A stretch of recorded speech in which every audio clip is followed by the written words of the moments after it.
Hello student, welcome to S স্টাডিনিস্ট YouTube channel. আজকে আমরা ক্লাস 12 থার্ড সেমিস্টার এবং ফাজিল থার্ড সেমিস্টারের বাংলা সাহিত্যের স্বামী বিবেকানন্দের লেখা বাংলা ভাষা প্রবন্ধটা নিয়ে উপস্থিত করছি। তো এটা একটা প্রবন্ধ। তো আমরা প্রথমেই জেনে নিই প্রবন্ধ জিনিসটা কি। অবশ্যই এর আগে তোমরা অনেক প্রবন্ধ পড়েছো, ক্লাস 11-এও পড়েছো, ক্লাস 10-এতেও পড়েছো। চলো প্রবন্ধ জিনিসটা কি আগে জেনে নিই। বলছে সংস্কৃত ভাষায় প্রবন্ধ বলতে বোঝায় প্রকৃষ্টরূপে বন্ধনযুক্ত সাহিত্য। সাধারণ ভাষায় তথ্য ও যুক্তির পরস্পর অন্বয় এবং পারস্পর্য সব কিছু নিয়ে একটি সুসংগঠিত ও সিদ্ধান্তই হলো প্রবন্ধ। প্রবন্ধের কিছু বৈশিষ্ট্য আছে। যদি বলা যায় যে যুক্তির প্রভাব, আরও বলা যেতে পারে যে উপস্থাপনের নিরপেক্ষতা ও বিশেষ গদ্যরীতির প্রাধান্য, ব্যক্তির নিজস্ব ভাবের পরিবর্তে বস্তুনিষ্ঠতাই যথার্থ। সাধারণত প্রবন্ধ সাহিত্যে জ্ঞান, বিজ্ঞান, দর্শন, সাহিত্য, সমাজ, রাজনীতি, সাহিত্য, ধর্ম ইত্যাদি বিষয় নিয়ে আলোচনা করা হয়, আর এটি চরিত্র সংখ্যা থাকে খুবই কম। তো এবার আমরা সকলে স্বামী বিবেকানন্দের সঙ্গে খুবই পরিচিত, কিন্তু তারপরও আমরা একটু এখানে যেহেতু তোমাদের দিয়ে দিয়েছে নিচের দিকে, তোমরা দেখো তোমাদের লেখক পরিচিতি দিয়ে দিয়েছে। যেহেতু তোমাদের থার্ড সেমিস্টার এমসিকিউ প্যাটার্ন হবে, তাই আমাদের উচিত যে এগুলো একটু দেখে রাখা। কি বলছে যে স্বামী বিবেকানন্দ জন্মগ্রহণ করেন 1863 খ্রিস্টাব্দে, 1863 সালে, 12 জানুয়ারি, এবং 1902 সালে 4 জুলাই মৃত্যুবরণ করেন। কলকাতার শিমুলিয়ায় দত্ত পরিবারে তিনি জন্মগ্রহণ করেন। পিতা ছিলেন বিশ্বনাথ দত্ত, বিখ্যাত অ্যাটর্নি, এবং মাতা ছিলেন ভুবনেশ্বর দেবী। শৈশবে তার ডাকনাম ছিল বীরেশ্বর বা বিলে। তিনি অত্যন্ত মেধাবী ছাত্র ছিলেন। মাত্র 14 বছর বয়সে মেট্রোপলিটন ইনস্টিটিউশন থেকে প্রবেশিকা পরীক্ষায় পাশ করেন। জেনারেল অ্যাসেম্বলিজ ইনস্টিটিউশন, বর্তমানে যার নাম হচ্ছে স্কটিশ চার্চ কলেজ, থেকে তিনি বিএ পাশ করেন। পিতার অকাল মৃত্যুর পর সাংসারিক দায়িত্ব তার কাঁধে এসে পড়ে। তিনি শ্রী রামকৃষ্ণদেবের সংস্পর্শে আসেন এবং পরবর্তীতে রামকৃষ্ণের কাছ থেকে তিনি মানব সেবায় দীক্ষা নেন। ঠাকুরের মৃত্যুর পর তিনি পরিব্রাজক রূপে সারা ভারত ভ্রমণ করেন। তিনি শিকাগো ধর্ম মহাসভায় যোগদানের জন্য আমেরিকায় যাত্রা করেন এবং ওই সভায় হিন্দু ধর্ম বিষয়ে বক্তৃতা দিয়ে ভারতকে বিশ্ববাসীর কাছে তুলে ধরেন। তার রচিত উল্লেখযোগ্য গ্রন্থ হচ্ছে, এগুলো একটু মনে রাখবে, যে পরিব্রাজক, ভাববার কথা, বর্তমান ভারত, প্রাচ্য ও পাশ্চাত্য প্রভৃতি। এরপর বলছে যে তিনি উদ্বোধন মাসিক ও বসুমতী ইত্যাদি পত্রিকা লিখেছেন, আমরা জানি। এর পরেরগুলোও জানি, তাও একটু মনে রাখবে যে তিনি রামকৃষ্ণ মিশন এবং বেলুর মঠ কী করেন, তিনি প্রতিষ্ঠা করেন। তো এই ছিল লেখক পরিচিতি। তো এবার আমরা এতে চলে আসি। তো আমরা ক্লাসটা করার আগে তো আমরা এই প্রেক্ষাপট সম্পর্কে একটু জেনে নিই। প্রেক্ষাপট কি বলছে, ভারত পথির রাজা রামমোহন রায় যুক্তিনিষ্ঠ জ্ঞান সাধনার দিকে বাঙালিকে আকৃষ্ট করেন। প্রাক বিদ্যাসাগরী ভাষা ছিল নির্লস, ঠিক আছে, আর পণ্ডিতি বাংলা। এরপর বিদ্যাসাগরের লেখনী স্পর্শে গদ্যের বুকে প্রাণ সঞ্চারিত হয়েছিল। আলালি ও বিদ্যাসাগরী ভাষার মধ্যে সমন্বয় সাধন করে বঙ্কিমচন্দ্রে পেলেন এক নতুন পথ নির্দেশ। এরপর চলিত গদ্যের মধ্যে সেই গতিবেগের সাইক্লোন আনেন স্বামী বিবেকানন্দ। সেই সময়ে সংস্কৃতানুসারী গদ্য পণ্ডিতি মহলে ভীষণভাবে প্রচলিত ছিল, কিন্তু সাধারণ মানুষের আদান প্রদানের জন্য উপযোগী ছিল না। তাই স্বামীজি মানুষের মুখের ভাষাকে সাহিত্যের রূপদান করে এক ঢিলে দুই পাখি মারলেন।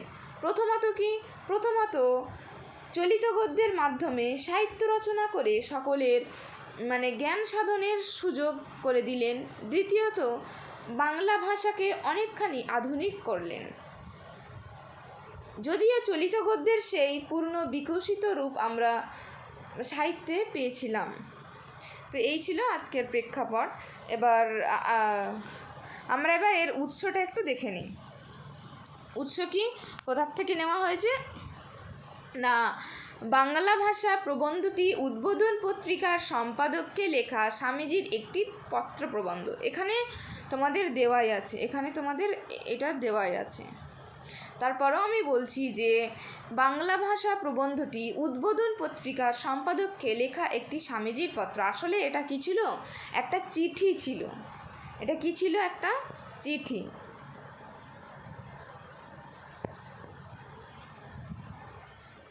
তো 1990 সালে 20 ফেব্রুয়ারি, এখানে মিস্টেক হয়েছে, এটা 1900 সাল হবে, 1990 নয়। 1900 সালে 20 ফেব্রুয়ারি স্বামীজি ক্যালিফোর্নিয়ার অন্তর্গত লস অ্যাঞ্জেলেস থেকে উদ্বোধন পত্রিকার সম্পাদককে উদ্দেশ্য করে তিনি একটি চিঠি লেখেন। আমি আগে বললাম এটা একটা চিঠি। তো উদ্বোধন পত্রিকায় 1306 বঙ্গাব্দে 6ষ্ঠ সংখ্যায় এই পত্রিকাটি সর্বপ্রথম প্রকাশিত হয়েছিল। পরে স্বামীজি ভাববার কথা গ্রন্থে এই প্রবন্ধটি সংকলিত হয়। এই ছিল উৎস। চলো এবার শুরু করি। কি বলছে 1900 খ্রিস্টাব্দের 20 ফেব্রুয়ারি আমেরিকা হইতে উদ্বোধন পত্রিকার সম্পাদককে স্বামীজি যে পত্র লিখেছেন তা হতেই উদ্ধৃত। আমি এটা আগেই বললাম। তো এবার এখানে চলো এবার লাইন বাই লাইন বিশ্লেষণ করি। আমাদের দেশে প্রাচীনকাল থেকে সংস্কৃতই সমস্ত বিদ্যা থাকার দরুন বিদ্বান এবং সাধারণের মধ্যে একটা অপার সমুদ্র দাঁড়িয়ে গেছে। এখানে লেখক কি বলতে চাইছেন? বিদ্বান মানে কি আমরা আগে বুঝি। বিদ্বান জিনিসটা কি? বিদ্বান হচ্ছে পণ্ডিত ব্যক্তি। যারা পণ্ডিত ব্যক্তি তাদেরকে কি বলা হচ্ছে? বিদ্বান বলা হচ্ছে। তাহলে পণ্ডিত ব্যক্তি এবং সাধারণ মানুষ যেটা, তাদের মধ্যে একটা অপার সমুদ্র দাঁড়িয়ে গেছে, অর্থাৎ একটা অসীম দূরত্ব সৃষ্টি হয়েছে, সেটাই কবি বলছেন। বুদ্ধ থেকে চৈতন্য রামকৃষ্ণ পর্যন্ত যারা লোকহিতায় এসেছেন, ঠিক আছে, অর্থাৎ বুদ্ধ চৈতন্য, যারা লোকহিতায় এসেছেন, রামকৃষ্ণ, তারা কি লোকহিতা মানে কি? লোকহিতা মানে হচ্ছে মানুষের মঙ্গলের জন্য, ঠিক আছে। তাহলে তাঁরা মানুষের মঙ্গলের জন্য এসেছেন। তারা সকলে সাধারণ লোকের ভাষায় সাধারণকে শিক্ষা দিয়েছেন। অর্থাৎ তারা খুব জ্ঞানী লোক ছিলেন, যে তারা এমনটা নয় যে তারা জানতেন না, অবশ্যই তারা জানতেন, কিন্তু তারপরেও তাঁরা কেন এসছেন? মানুষের মঙ্গলের জন্য এসছে। তাই মানুষের মঙ্গলের জন্য এসে যদি একটা অস্বাভাবিক ভাষা, একটা সংস্কৃত ভাষায় কথা বলে, তাহলে তো সাধারণ মানুষ বুঝবে না। তাই তারা কি করেন? যে সাধারণ ভাষাতেই তারা শিক্ষা দিয়ে গেছেন। তাই বলছেন পাণ্ডিত্য অবশ্যই উৎকৃষ্ট, অর্থাৎ পাণ্ডিত্য কি? পাণ্ডিত্য অবশ্যই খুব ভালো জিনিস, ঠিক আছে, কিন্তু কটমট ভাষা যা অপ্রাকৃতিক, কল্পিত মাত্র, তাতে ছাড়া কি আর পাণ্ডিত্য হয় না? এখানে লেখক একটা প্রশ্ন ছুড়ে দিচ্ছেন যে পাণ্ডিত্য ভালো জিনিস, কিন্তু কটমট ভাষা, কটমট মানে কি? যেটা নির্লস, খুব কঠিন একটা ভাষা, ঠিক আছে, যা অপ্রাকৃতিক, সেটা প্রাকৃতিক নয়, কল্পিত মাত্র, ঠিক আছে, তাতে ছাড়া কি আর পাণ্ডিত্য হয় না? যে সেই ভাষা ছাড়া কি আর পাণ্ডিত্য করা যায় না? বলতেছে চলিত ভাষায় কি আর শিল্প নৈপুণ্য হয় না? চলিত ভাষায় কি আর শিল্প নৈপুণ্য হয় না? স্বাভাবিক ভাষা ছেড়ে একটা অস্বাভাবিক ভাষা তৈরি করে কি হবে? যে একটা স্বাভাবিক ভাষা ছেড়ে, আর অস্বাভাবিক মানে কি? একটা অসাধারণ বা অলৌকিক ভাষা, ঠিক আছে, তৈরি মানে কি? সেটা তৈরি করে কি হবে? সেটা তৈরি করে কি হবে? যে ভাষায় ঘরে কথা কও, তাতে কি সমস্ত পাণ্ডিত্য গবেষণা মনে মনে করো? তাতেই তো সমস্ত পাণ্ডিত্য গবেষণাটা মনে মনে করো। তো তবে সে কি লেখবার বেলা ও একটা কিম্ভূত কিমাকার উপস্থিত করো, মানে কিম্ভূত কিমাকার মানে হচ্ছে অদ্ভুত, ঠিক আছে। তাহলে লেখবার বেলা কি করছেন, যে অদ্ভুত একটা ভাষা আমরা ব্যবহার করছি, সেটাই কবি বোঝাতে চেয়েছেন, যে আমরা যে ভাষাতে ঘরে কথা বলি, যখন আমরা ঘরে একটা কথা বলি, আমাদের মনের ভাবটা আরেকজনকে প্রকাশ করি, তখন তো একটা সাধারণ ভাষায় প্রকাশ করার চেষ্টা করি, যাতে আমার অপরজনটা বুঝতে পারে আমার মনের ভাষাটা। তো সেই কথাই বলছি, যে ঘরে যখন কথা বলি, ঘরে কথা কওয়া ভাষা, এবং তাতেই তো যে ঘরেতে যেই ভাষায় কথা বলি, সেই ভাষাতেই তো আমি কি করছি, মানে পাণ্ডিত্য গবেষণা করছি, সেই ভাষাতেই তো আমি মনে মনে চিন্তা করছি, মনে মনে গবেষণা করছি। তবে তো লেখবার বেলা আমি কেন অন্য ভাষা, কি একটা কিম্ভূত কিমাকার, একটা অদ্ভুত ভাষা কেন উপস্থিত করো, সেটাই বলছে।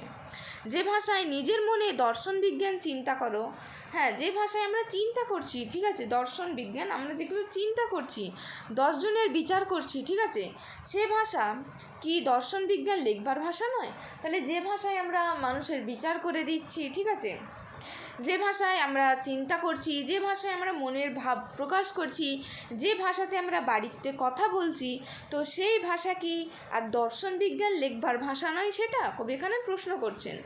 যদি না হয় তো নিজের মনে এবং 5 জনের সকল তত্ত্ববিচার কেমনে করো?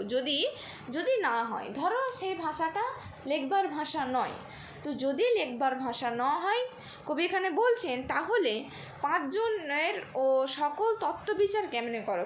কেন তাহলে তুমি বিচার করতে পারছো, বা নিজের মনে নিজের চিন্তা করতে পারছো? কবি এখানে প্রশ্ন তুলছেন, বলছে স্বাভাবিক যে ভাষায় মনের ভাব আমরা প্রকাশ করি, সে ভাষা কি, যে ভাষায় ক্রোধ দুঃখ ভালোবাসা ইত্যাদি জানায়, তার চেয়ে উপযুক্ত ভাষা হতেই পারে না। বলছে যে একটা স্বাভাবিক ভাষায় আমরা মনের ভাব প্রকাশ করি, যে ভাষায় ক্রোধ, ঠিক আছে, আমাদের ক্রোধ দুঃখ অর্থাৎ আমাদের রাগ, ঠিক আছে, আমাদের রাগটা জানায়, হ্যাঁ, আমাদের রাগটা জানাচ্ছি, আমাদের দুঃখটা জানাচ্ছি, আমাদের ভালোবাসা ইত্যাদি এগুলো জানাচ্ছি, তার চেয়ে উপযুক্ত ভাষা কি হতে পারেই না। সেই ভাব, সেই ভঙ্গি, সেই সমস্ত ব্যবহার করে যেতেই হবে। বলছে তার যে ভাব, তার ভঙ্গি, সেই সমস্ত কি ব্যবহার করে যেতেই হবে। বলছে ও ভাষার যেমন জোর, কবি এখানে বলছেন ও ভাষা বলতে কি, ও ভাষা বলতে এখানে বাংলা ভাষাকে বোঝানো হচ্ছে, অর্থাৎ চলিত ভাষাকে বোঝানো হচ্ছে, ঠিক আছে।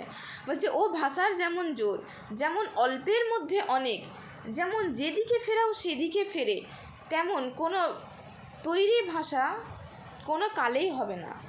কবি এখানে বলছেন ও ভাষার এমন একটা জোর আছে, অল্পের মধ্যে অনেক, ঠিক আছে, মানে অল্পের মধ্যে আমি অনেক কিছু বুঝিয়ে দিতে পারবো, ঠিক আছে। যদি আমি আমার বাড়িতে বলি যে আমার খুব টেস্টটা পেয়েছে, আমাকে জল দাও, তো এটা বললেই, বা আমার খুব পানির পিপাসা লেগেছে, যদি এটা আমি বলি, তাহলে তারা বুঝে যাবে আমার পানির প্রয়োজন, কতটা প্রয়োজন, এটা আমার বলার মাধ্যমে তারা কী হয়ে যাবে, তারা বুঝতে পেরে যাবে। তাই বলছে যে যে ভাষার যেমন জোর মানে কি, শক্তি, বল, ক্ষমতা, ওই ভাষার এমন ক্ষমতা, যেমন অল্পের মধ্যে অনেক, যেমন যেদিকে ফেরাও সেদিকে ফেরে, ভাষাটা যেদিকে ফেরাও সেদিকে ফেরে, তেমন কোনো ভাষা তৈরি করলে কোনো কালেও তেমন হবে না। তাই বলছে ভাষাকে করতে হবে যেমন সাফ ইস্পাত, মুচড়ে মুচড়ে যা ইচ্ছে করো, আবার যে কি সেই, এক চোটে পাথর কেটে দেয় দাঁত পড়ে না। অর্থাৎ মানে হচ্ছে ইস্পাত হচ্ছে কি, অঙ্গার আদি দ্বারা শক্ত করা একটা লোহা, সেটাই হচ্ছে ইস্পাত, ঠিক আছে, যা খুব দৃঢ়। আর সাফ মানে হচ্ছে পরিষ্কার, নির্মল, স্পষ্ট, হ্যাঁ, সম্পূর্ণ, এগুলো বলতে পারি আমরা। তাই বলছে আমাদের ভাষা সংস্কৃতে গদাই লস্করি চাল, অর্থাৎ গদাই লস্করি চাল হচ্ছে অতি ধীর গতি সম্পন্ন। কি বলছে, গদাই লস্করি চাল মানে অতি ধীর গতি সম্পন্ন। ওই এক চাল নকল করে অস্বাভাবিক হয়ে যাচ্ছে, ওই একই চাল নকল করে সেটা অস্বাভাবিক হয়ে যাচ্ছে। ভাষা হচ্ছে উন্নতির প্রধান উপায়, লক্ষণ। তো যেহেতু তোমাদের এমসিকিউ প্যাটার্নে পরীক্ষা, তাই প্রত্যেকটা লাইন তোমাদেরকে মনে রাখতে হবে। যদি হঠাৎ এরকম প্রশ্ন তুলে দিতেই পারে, ভাষা হচ্ছে ভাষা হচ্ছে ভাবের উন্নতির প্রধান উপায় লক্ষণ দিয়ে অনেকটা মানে এমসিকিউ মানে কি তোমাদের অনেক এরকম নানান ধরনের দিয়ে দিতে পারে। তো সেই হিসাবে আমাদেরকে পড়তে হবে, কারণ আমাদের এটা মনে রাখতে হবে এমসিকিউ।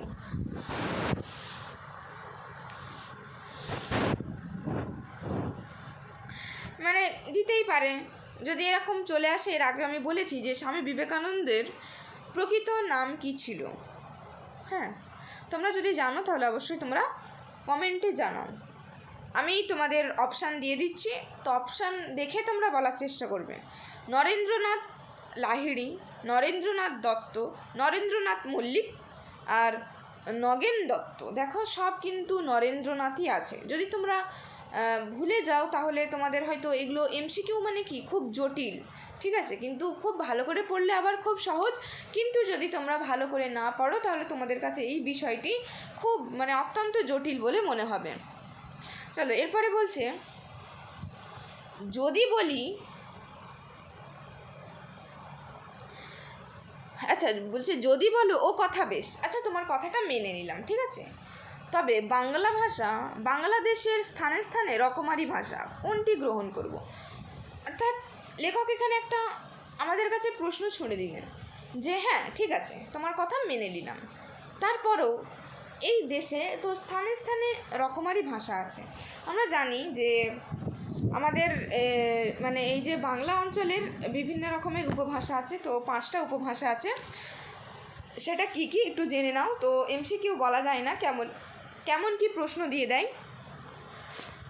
5টি উপভাষা হচ্ছে মানে কামরূপী, বরেন্দ্রী, ঝাড়খণ্ডী, বঙ্গালী এবং রাঢ়ী। তো তারপর কবি এখানে তিনি নিজেই কি উত্তর দিয়ে দিচ্ছেন, বলছে প্রাকৃতিক নিয়মে যেটি বলবান হচ্ছে, ঠিক আছে, এবং যেটি ছড়িয়ে পড়ছে সেইটি নিতে হবে। তাহলে কোনটি নিতে হবে? প্রাকৃতিক নিয়মে, ঠিক আছে, অপ্রাকৃতিক নয়, যেটা প্রকৃতির নিয়মে বলবান মানে কি যেটা শক্তিশালী হচ্ছে, ঠিক আছে, মানে দীপ্তমান হচ্ছে, যেটা প্রাকৃতিক নিয়মে শক্তিশালী হয়ে উঠছে, যেটাই ছড়িয়ে পড়ছে সেটাকেই নিতে হবে। এবং সেটা কোন ভাষা সেটাও বলে দিয়েছেন, সেটা কলকাতার ভাষা। অর্থাৎ কলকাতায় কি ভাষা চলে তোমরা জানো? কলকাতায় হচ্ছে রাঢ়ী ভাষা চলে। এবার বলছে পূর্ব পশ্চিম যে দিক হতে আসুক না, একবার কলকাতার হাওয়া খেলেই দেখি সে ভাষায় লোকে কথা কয়। অর্থাৎ এখানে তিনি বলতে চাইছেন যে পূর্ব পশ্চিম যেই দিক থেকে মানে মানুষ আসুক না কেন, মানুষ যদি এসে কলকাতায় 2-1 দিন থেকে যায়, কিন্তু তারপরে কি কলকাতার হাওয়াটাকে লেগে যায়। অর্থাৎ হাওয়া মানে কি, হাওয়া মানে এখানে হাওয়ার কথা বলা হচ্ছে না, মানে বাতাসের কথা নয়। হাওয়া মানে এখানে যে কলকাতার যে ভাষা সেই ভাষাটা সে আয়ত্ত করে নেয় এবং সেই ভাষায় সে কথা বলার চেষ্টা করছে। তখন প্রকৃতি আপনিই দেখিয়ে দিচ্ছেন যে কোন ভাষায় লিখতে হবে, ঠিক আছে, তখন প্রকৃতি নিজেই মানে দেখিয়ে দিচ্ছে যে কোন ভাষাটা আমাদের গ্রহণ করতে হবে, কোন ভাষায় লিখতে হবে। যত রেল গতাগতির সুবিধা হবে তত পূর্ব পশ্চিম ভেদাভেদ উঠে যাবে, ঠিক আছে, এবং চট্টগ্রাম হতে বৈদ্যনাথ পর্যন্ত কলকাতার ভাষাই চলবে। অর্থাৎ যত রেল গতাগতির সুবিধা হবে, মানে এটা তো আজ থেকে 100 থেকে 125 বছরের আগে বলা হচ্ছে, তো তখন রেল গতাগতির এত সুবিধা ছিল না। তাই বলছে যত রেল গতাগতির সুবিধা হবে তত পূর্ব পশ্চিম ভেদাভেদ উঠে যাবে। এবং চট্টগ্রাম হতে বৈদ্যনাথ পর্যন্ত, টার্মগুলো একটু মনে রাখবে, চট্টগ্রাম হতে বৈদ্যনাথ পর্যন্ত ওই কলকাতার ভাষাই চলবে।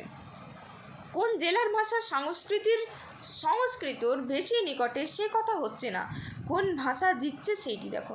অর্থাৎ সংস্কৃতির আশেপাশে যে ভাষাগুলো আছে, যে হিন্দি আরও অন্যান্য যে ভাষাগুলো আছে, তো সেগুলো দেখো না, কোন ভাষা দেখো। কি দেখতে বলছেন কবি? যে কোন ভাষা জিতছে সেইটাই দেখো। যখন দেখতে পাচ্ছি যে কলকাতার ভাষায় অল্প দিনের মধ্যেই সমস্ত বাংলাদেশের ভাষা হয়ে যাবে, তখন যদি পুস্তকের ভাষা এবং ঘরে কথা কওয়া ভাষা এক করতে হয়, তো বুদ্ধিমানরা অবশ্যই কলকাতার ভাষাকে ভিত্তিস্বরূপ গ্রহণ করবে। তো কবি এখানে বলছেন যদি কলকাতার ভাষা অল্প দিনের মধ্যে সমস্ত মানে এই দেশের ভাষা হয়ে যায় বা যদি যাবে, তখন যদি এই পুস্তকের ভাষা, হ্যাঁ, এবং ঘরে কথা কওয়া ভাষাকে যদি আমরা এক করতে বলি, তাহলে কি হবে? তাহলে বুদ্ধিমানরা অবশ্যই কোনটা গ্রহণ করবে? কলকাতার ভাষাকেই ভিত্তিস্বরূপ গ্রহণ করবে, অর্থাৎ মূল হিসাবে কলকাতার ভাষাকে তারা গ্রহণ করবে। এরপর বলছেন এথায় গ্রাম্য ঈর্ষাটিকে জলে ভাসান দিতে হবে, ঠিক আছে, মানে কি করতে হবে, বিসর্জন দিতে হবে। সমস্ত দেশের যাতে কল্যাণ, সেথায় তোমার জেলা বা গ্রামের প্রাধান্যটি ভুলে যেতে হবে।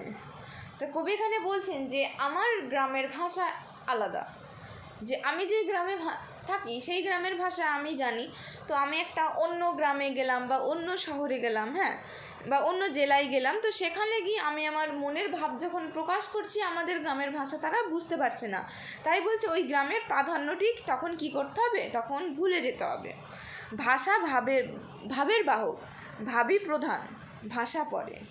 এখানে দেখো বলছে ভাষা হচ্ছে কি ভাবের বাহক, ঠিক আছে, ভাবই প্রধান, ভাষা হচ্ছে পরে, অর্থাৎ আমাদের এটা তো একদমই ঠিক যে আমাদের ভাবটাই হচ্ছে প্রধান। আমরা কেন মানে ভাষা ইউজ করি, কারণ আমাদের মনের ভাবটা অন্যজনকে প্রকাশ করার জন্য, অন্যজনকে জানানোর জন্য, তখনই তো আমরা একটা ভাষা ইউজ করে, ভাষাকে ব্যবহার করে আমরা সেটা জানাতে চাই, আমরা কিছু একটা ইঙ্গিত দিয়ে কিছু একটা মানে তাদের জানানোর চেষ্টা করি। তাহলে আমাদের ভাবটাই হচ্ছে মেন, ভাবটাই আমাদের প্রধান, ভাবটাই হচ্ছে আমাদের মূল, ঠিক আছে, ভাষাটা হচ্ছে পরে। সেই ভাষার দ্বারাতেই তো আমরা সেই ভাবটা প্রকাশ করছি, তাহলে আমাদের ভাবটা হচ্ছে মেন।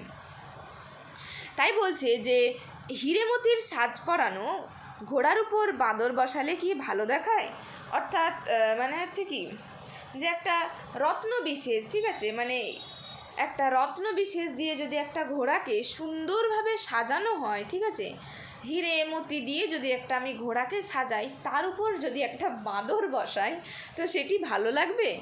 তাই বলছে সংস্কৃতির দিক দিয়ে দেখো, তাই বলছে যে সংস্কৃতির দিক দিয়ে দেখো, এই টানগুলো একটু মনে রাখবে। কি বলছে যে ব্রাহ্মণের সংস্কৃতিও দেখো, সবর স্বামীর মীমাংসা ভাষ্য দেখো, পতঞ্জলির মহাভাষ্য দেখো, শেষ আচার্য শঙ্করের ভাষ্য দেখো, আর অর্বাচীনকালের সংস্কৃত দেখো। তাহলে এই টার্মগুলো একটু মনে রাখবে কি কি বলছি, আমি আবারও বলছি যে ব্রাহ্মণের সংস্কৃত দেখো, সবর স্বামীর মীমাংসা ভাষ্য দেখো, পতঞ্জলির মহাভাষ্য দেখো, শেষ আচার্য শঙ্করের ভাষ্য দেখো, আর অর্বাচীনকালের সংস্কৃত দেখো। এখনই বুঝতে পারবে যে যখন মানুষ বেঁচে থাকে তখন জেন্ত কথা কয়, মরে গেলে মরা কথা কয়, মানে মরা ভাষাই কয়, ঠিক আছে। মানুষ যখন বেঁচে থাকে তখন মানুষ জেন্ত কথা বলে, ঠিক আছে, কিন্তু যখন মানুষ মরে যায় তখন মানুষ মরা কথা কয়। যত মরণ নিকটে হয় নতুন চিন্তাশক্তির তখন ক্ষয় হয়, যখন মরণ নিকটে আসে তখন কি চিন্তাশক্তির আপনা আপনি কি ক্ষয় হতে থাকে, ততই দু একটা পচা ভাব রাশিকৃত ফুলচন্দন দিয়ে ছাপাবার চেষ্টা হয়। যতই তুমি সুন্দরভাবে তখন সেই ভাষাটাকে আবার উন্নতি করার চেষ্টা করো না কেন, সেটা হবে না। তাই বলছে যতই একটা মানে পচা ভাবকে রাশিকৃত ফুলচন্দন দিয়ে ছাপাবার চেষ্টা করো না কেন, সেটা কি মরাই থাকবে। বাপরে সে কি ধুম, 10 পাতা লম্বা বিশ্লেষণের পর দুম করে রাজা আসি। তো বলছে কি মানে একটা 10 পাতা লম্বা বিশ্লেষণ, ঠিক আছে, একটা অলংকার দিয়ে, ঠিক আছে, মানে সমাজ দিয়ে শ্লেষ দিয়ে সেটা সাজাবার চেষ্টা করা হচ্ছে, কিন্তু তারপরে হঠাৎ লিখে দিচ্ছে রাজা আসিত, অর্থাৎ আসিত মানে হচ্ছে ছিলেন, অর্থাৎ রাজা ছিলেন, মানে এটা কি ধরনের হয়ে গেল। তাই বলছে আহা কি পেঁচোয়া বিশেষণ, কি বাহাদুর সমাজ, কি শ্লেষ, ওসব মরার লক্ষণ, মানে এত কিছু দিয়ে সাজিয়ে কোনো লাভ নেই, ওর মরার লক্ষণ। যখন দেশটা উচ্ছন্ন যেতে আরম্ভ হলো তখন এইসব চিহ্ন উদয় হলো। কবি এখানে বলছেন যে যখন দেশটা কি বিনষ্ট হয়ে যাচ্ছে, ঠিক আছে, বিনষ্ট হয়ে যাচ্ছে তখন কি হয়, এইসব চিন্তা শক্তির উদয় হয়, যাতে সেটা কি করে মানে সেটাকে সুন্দর করে আবার মানে উন্নতি করার চেষ্টা করা হয়। কিন্তু ওটি শুধু ভাষাতেই নয়, সকল শিল্পতেই এলো। এবার এখানে কবি বলছেন যে এটি শুধু ভাষাতেই নয়, এটা সকল শিল্পতেই চলে এসছে। যেমন ধরো এবার বলছেন যে বাড়িটার না আছে ভাব, না আছে ভঙ্গি, থামগুলো কুদে কুদে সারা করে দিল।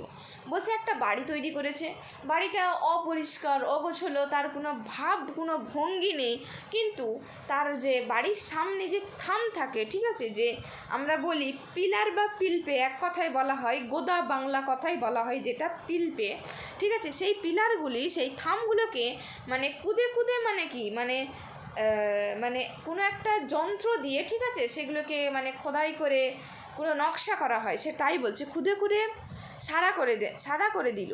গয়নাটা নাক ফুঁড়ে ঘাড় ফুঁড়ে ব্রহ্ম রাক্ষসী সাজিয়ে দিল।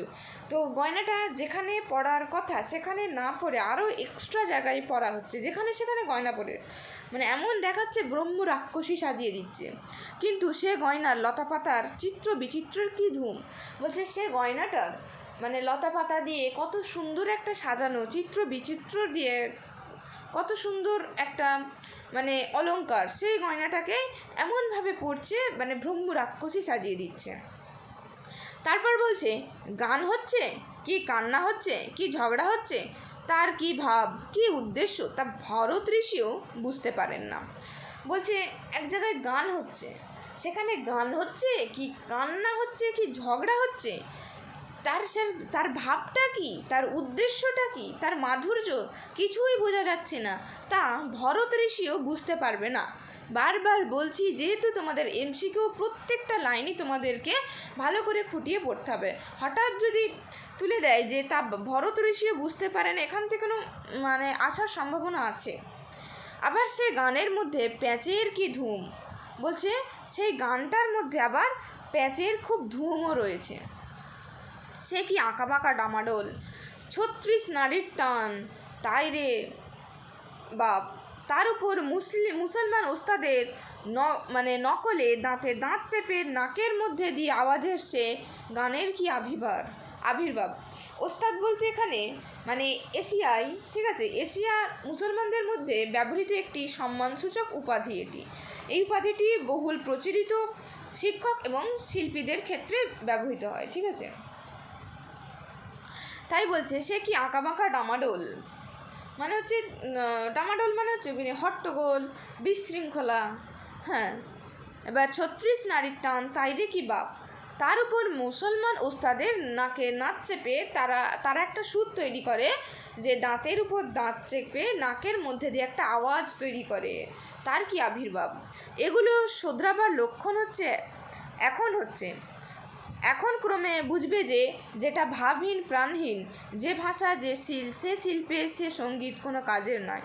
যেটা ভাবহীন প্রাণহীন, ঠিক আছে, তাহলে সে ভাষা সে শিল্প সে সঙ্গীত কোনো কাজের নয়। এখন বুঝবে যে জাতি জীবনে যেমন যেমন বল আসবে তেমন তেমন ভাষা শিল্প সঙ্গীত প্রভৃতি আপনা আপনি ভাবময় প্রাণস্পূর্ণ হয়ে দাঁড়াবে। এখানে কবি বলছেন যে যেটা মরতে চলেছে, যেটা মানে যে ভাষার ক্ষয় হতে চলেছে সে ভাষাকে বাদ দাও, এখন চলিত ভাষাকে নাও। দেখো চলিত ভাষাকে যখন তোমরা গ্রহণ করবে মেনে নেবে, ঠিক আছে, তাহলে কি হবে, মানে বল আসবে, ঠিক আছে, তখন ভালো লাগবে, তার একটা ভাব থাকবে, প্রাণপূর্ণ হয়ে সেই ভাষাটা দাঁড়াবে। তাই বলছি দুটো চলিত কথায় যে ভাব রাশি আসবে তা 2000 ছাতি বিশ্লেষণেও নয়। দুটো চলিত কথায় যে ভাবরাশিটা আমরা পাবো, ঠিক আছে, যে মাধুর্যটা আমরা পাবো তা 2000 ছাতি বিশ্লেষণেও আমরা সেটা পাবো না। তখন দেবতার মূর্তি দেখলে ভক্তি হবে, যখন আমরা মেনে নেব তখন কি দেবতার মূর্তি দেখলে কি হবে, ভক্তি হবে। গহনা পরা মেয়ে দেখলে মেয়ে মাত্রই দেবী বলে মনে হবে, আর বাড়ি ঘরদোরগুলি প্রাণস্পন্দনে কি করবে, ডগমগ করবে। অর্থাৎ মানে কি তখন বাড়িঘরগুলি যখন প্রাণ মিলে যায় কি অন্য প্রাণের সঙ্গে প্রাণস্পন্দনে, ঠিক আছে, ডগমগ করবে, ঠিক আছে, মানে বিভোর, ডগমগ মানে কি বিভোর। তো এখানে কবি যেটা বলতে চাইছেন যে মৃত জিনিসকে পরিবর্তন করে আসল নতুন জিনিসকে সংযত করতে শেখো, ঠিক আছে, চলিত ভাষাকে গ্রহণ করতে শেখো, কারণ সেটি হচ্ছে মূল লক্ষণ কোনো জাতিকে এগিয়ে যাওয়ার পক্ষে। তাহলে চলিত ভাষায় কি মানে সেটাকেই গ্রহণ করতে হবে, কারণ সেটিই হচ্ছে মূল লক্ষণ কোনো জাতিকে কী করার জন্য, কোনো জাতিকে এগিয়ে যাওয়ার জন্য। তো ক্লাসটা এই পর্যন্তই, দেখা হবে পরের ক্লাসে। ততক্ষণ ভালো থেকো, সুস্থ থেকো।